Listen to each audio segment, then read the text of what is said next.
Hello and welcome. I am the Scraptastic Crocheter and my name is Amanda.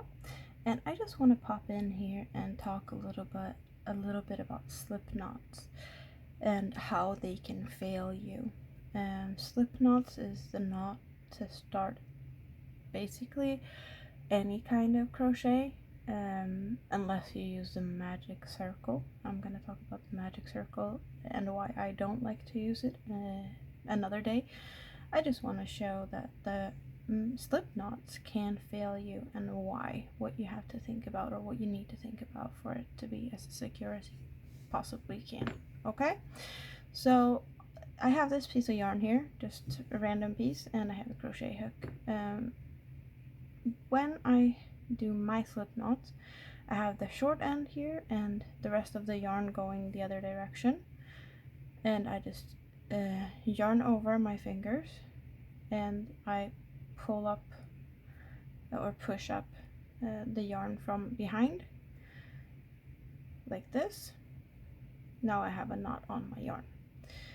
When I hold it like this part on this side is the same part that's connected here, and this part that loops over on this side is what's connected to the rest of my yarn ball. When I pull on these two, compared to when I pull on these, I'll show you here. I'm pulling from here, nothing happens. And when I pull on this one, the loop closes. The loop opens and the loop closes. So I have the part that's connected to the yarn ball being the loose part from this knot. This is the secure way of a slip knot. If I undo this and I turn this so I have the yarn end in this hand, and I do the same type of motion that I loop over and push it up here. Now I have done it the mirrored way, and when I pull the loop up here, it's my tail moving. You see that? It's the tail moving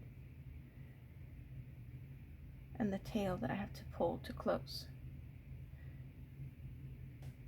The risky part of this is if you pull too much, this yarn end will pull through and you will just have a knot and it will be undone, whatever you have started to do with this slip knot.